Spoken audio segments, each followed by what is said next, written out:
the midwife who was boiled for whispering during birth. In a small medieval town where superstition ruled more firmly than reason, there lived a woman named Annalise, a midwife whose hands had ushered countless lives into the world. She was neither noble nor wealthy, but her knowledge of herbs, her calm voice, and her steady hands made her indispensable. In a place where childbirth often meant death for mother or child, she was the difference between mourning and celebration. But like all women of skill in those years, her gift was always looked upon with suspicion, as though her knowledge came not from experience but from darker places. The story begins with a birth that was destined to be remembered not for the child it brought into the world, but for the punishment it demanded. The woman in labor was the young wife of a magistrate.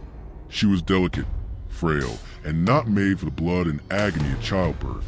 Hours stretched into a night that seemed endless, her cries rattling the wooden beams of the house. Servants scurried, priests prayed, and the magistrate paced like a caged wolf. At the center of it all was Annalise, whispering soft words to the laboring mother. Her whispers were not prayers approved by the church, but murmured fragments of old chants. Fragments she had learned from her own grandmother, who had once been branded a witch. They were meant not for spirits, but for the women themselves. Words like thread weaving strength into them when their bodies were nearly undone. They were old and low and soothing, carried on a breath so quiet that only the laboring mother could hear them. But in the silence between screams, the magistrate caught them. His ears, sharpened by fear and suspicion, twisted those whispers into something else. In his mind, they were not words of comfort but incantations, enchantments spoken into the ear of his wife. Curses entwined with her contractions. When the child came stillborn, its tiny body pale and motionless, his suspicion became certainty. His grief became rage. She spoke charms into her, he cried, lifting his hand as though to strike the midwife then and there. She called the devil into this house. She killed my son. The church, eager to strengthen its hold over the people, took up his accusation with open hands. The priest said whispers during birth were forbidden, that only prayers sanctioned by their order could pass through the lips of those attending. They said a woman who whispered could just as easily be calling demons as comforting the suffering. And so, Annalise was taken from her home in the dead of night.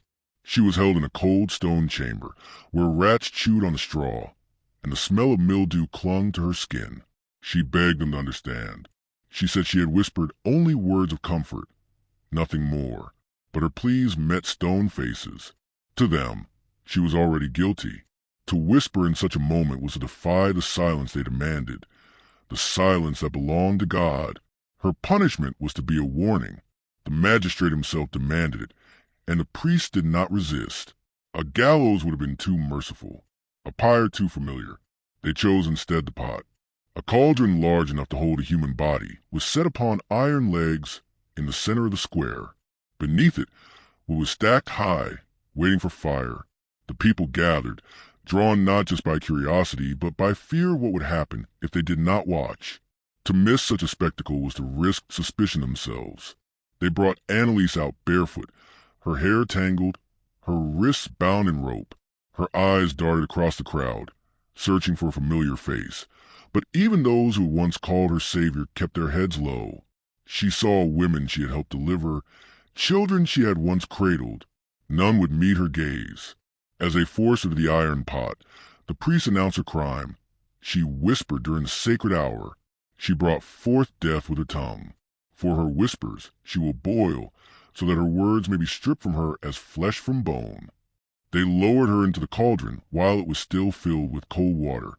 At first, there was only the sound of her breathing, quick and shallow, her body folding into the cramped space.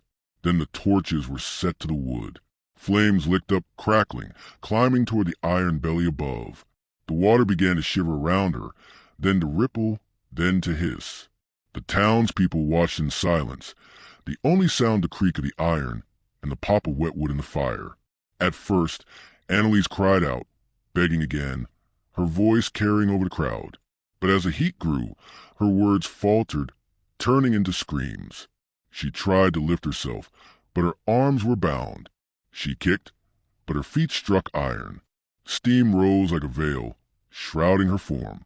The smell came next, an odor that clung to the air and coated the throats of those who breathed it. Mothers in the crowd covered their children's eyes. Men shifted uneasily, but no one moved to stop it. When her voice grew hoarse, she began to whisper again. Not screams this time, but whispers that threaded through the air like smoke, barely heard yet undeniable. Some swore later that the words curled inside their ears, that they felt them in their skulls, in their teeth. Some said she spoke each of their names. Others claimed she cursed them, promising that their children would not live to see their own children. By the time the water bubbled violently, her whispers had stopped. The priest declared justice fulfilled. The magistrate turned away, though he could not hide the trembling of his hands. The people went home, but not in peace. They carried with them the sound of her whisper, a sound that no amount of prayer seemed able to wash away. In the months that followed, the town changed.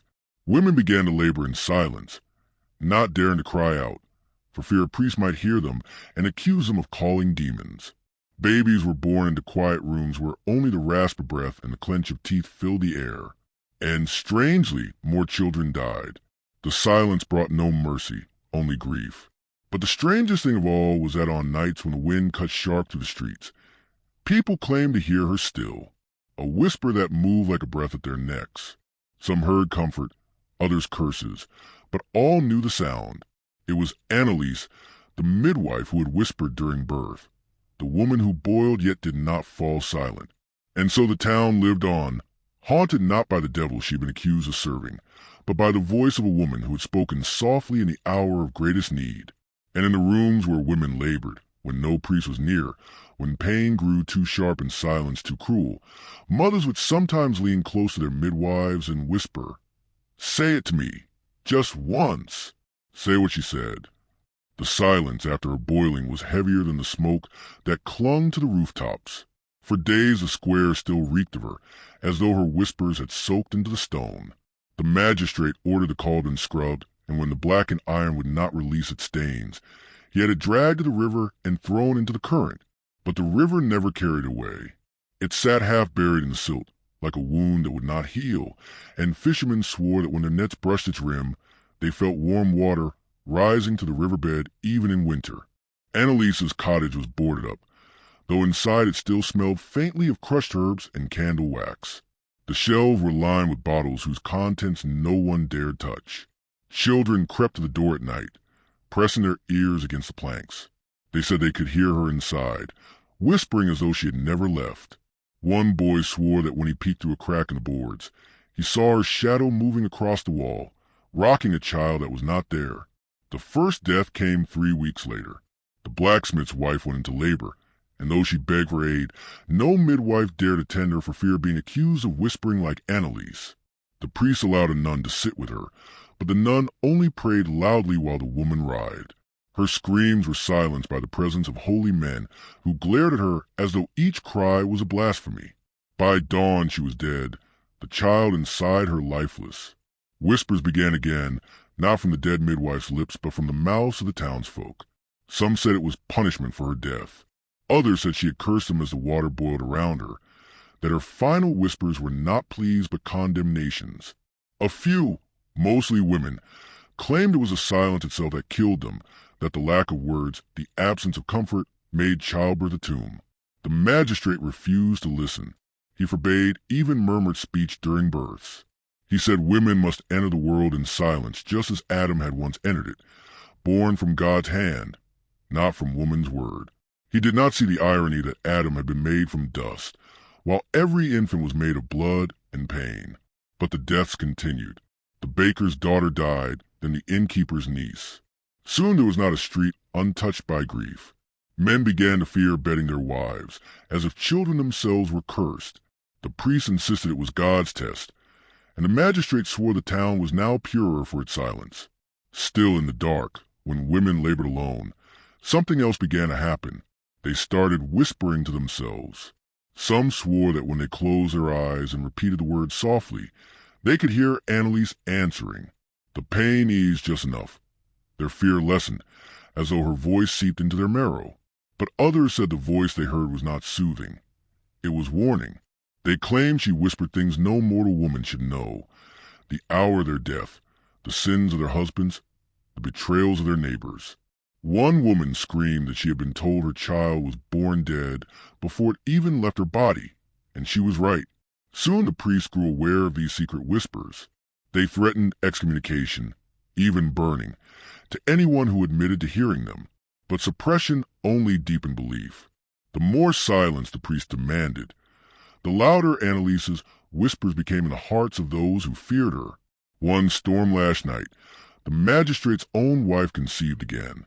Her first child had died in the stillborn birth that condemned Annalise.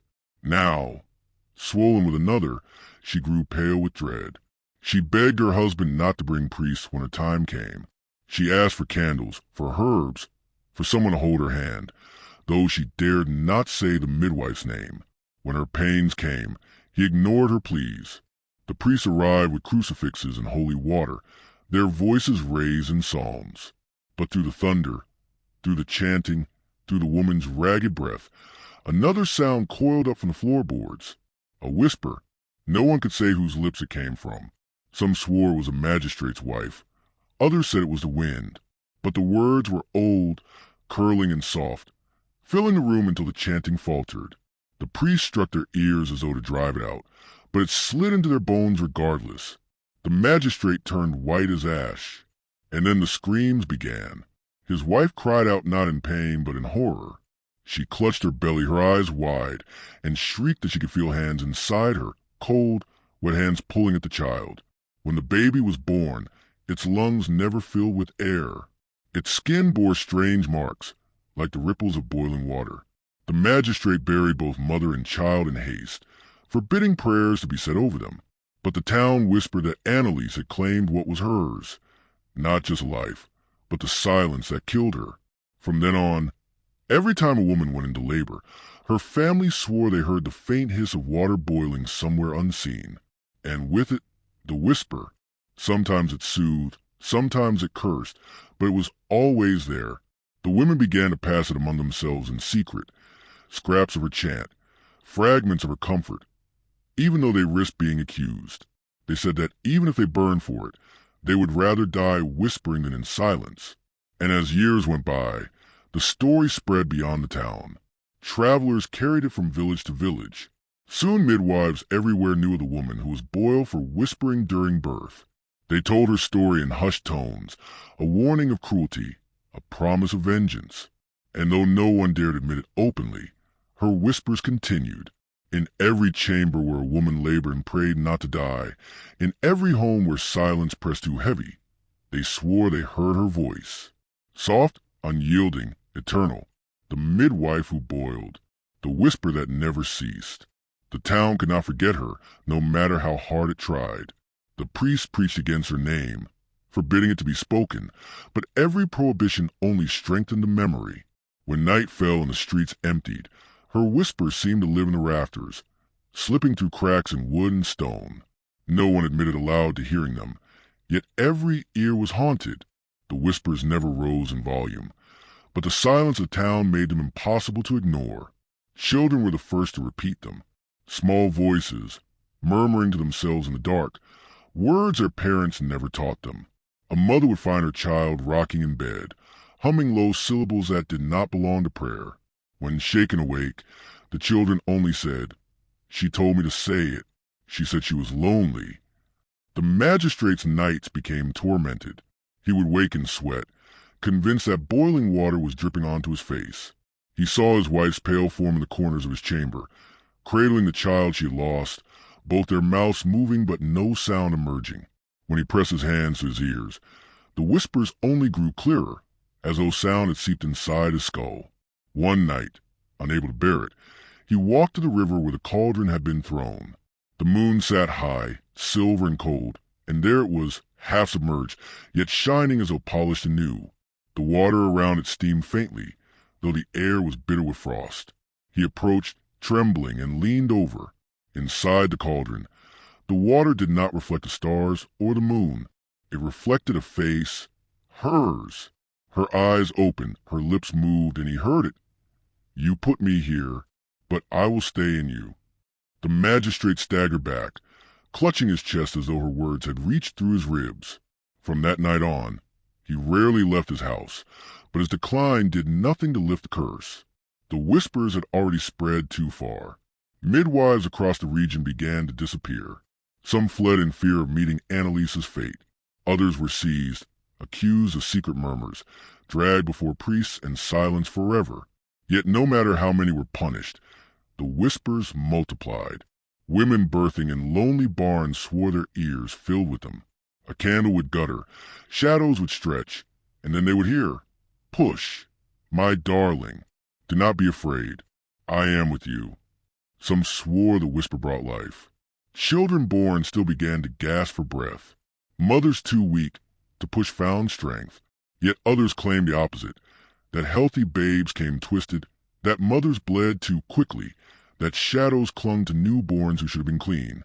A fracture grew. Half the town believed Annalise had become a saint, a guardian who had given her own body to comfort others. The other half swore she was a demon, dragging mothers and children into her boiling pot one by one. Yet both sides agreed on one thing. She was still there. The priests doubled their efforts. They built a shrine of silence, an empty hall with no altar, no icon, no word. Women were told to labor there, watched by monks who carried rods to strike them if they cried out. The floor of the hall was soon stained dark, though no one dared say with what. But whispers cannot be caged. The more silence was forced, the clearer they came. Women entered the hall with lips sealed and eyes wide. And when they emerged, their mouths moved still, as if repeating words long after they had been spoken. Some never stopped. They walked through the streets, murmuring fragments endlessly until their families locked them away. The town learned then that the human voice is not so easily mastered. It is a thing that lives like blood or breath, and to suppress it is to let it grow monstrous. The silence the priest demanded gave birth to whispers no one could kill. By the year's end, the magistrate was dead.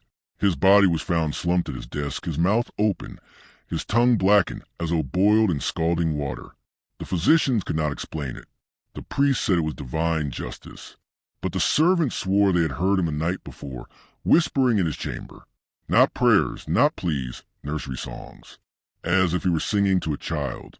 The cauldron was dragged again from the river and buried deep beneath the square. They covered it with stones and poured holy oil upon it, hoping to smother whatever lingered. But on winter nights, steam still rose from between the cobbles, and mothers who passed by swore they heard a voice. "Do not be afraid. I am here." The children of the town grew up with it. Some feared it, some found comfort in it, but none could deny it.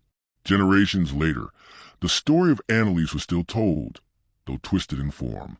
She was called a witch, a saint, a shadow, a guardian. Some said she whispered blessings into the ears of infants before they could cry. Others claimed she whispered curses that followed family for life. But the truth never left.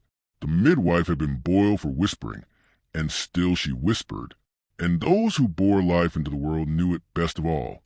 For when the moment of greatest agony came, when silence pressed too heavy and pain too sharp, they would lean close to their midwives and murmur the forbidden words. "Say it to me, just once. Say what she said."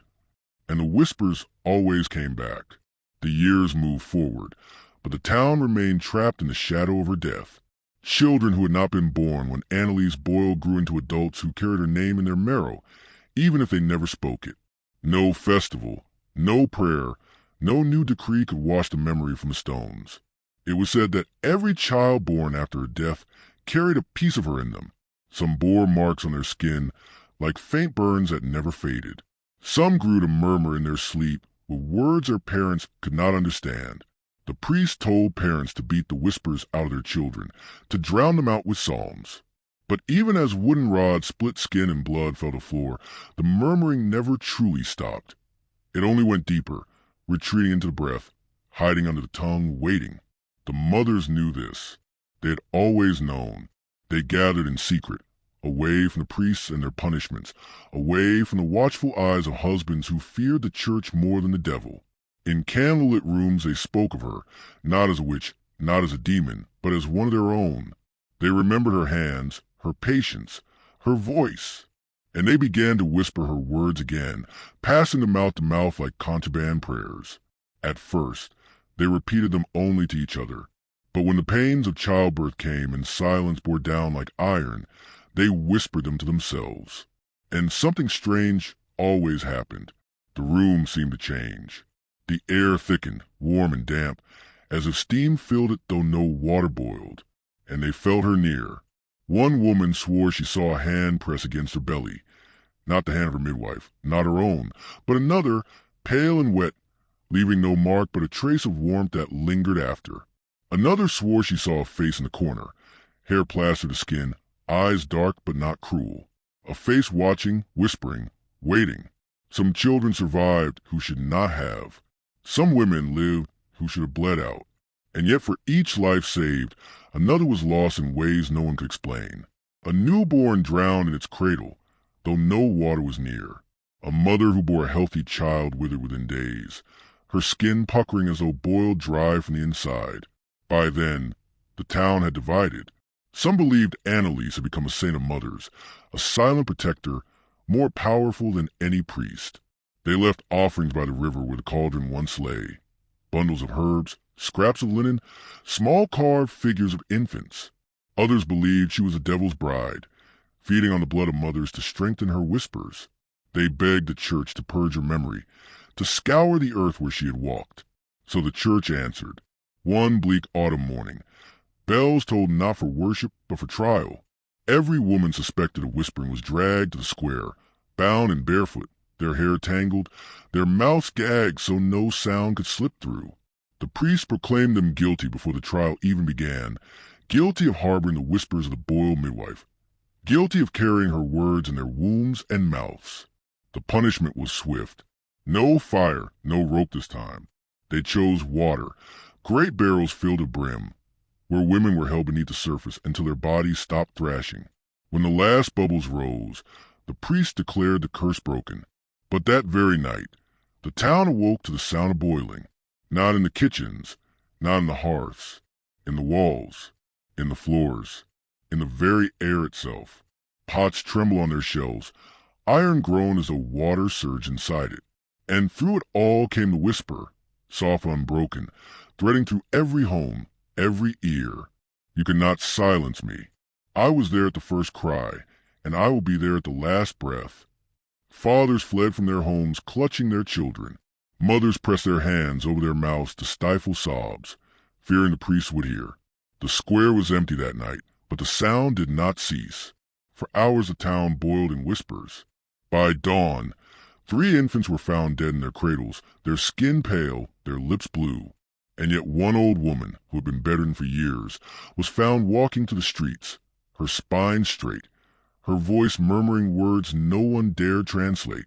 After that, even the priests grew silent. They stopped ordering drownings, stopped accusing openly. They retreated to their cloisters, praying louder than ever. But their prayers sounded hollow against the hiss of steam that seemed to linger always at the edge of hearing. The years passed. Generations shifted. The memory of Annalise was blurred, retold, reshaped, but never erased.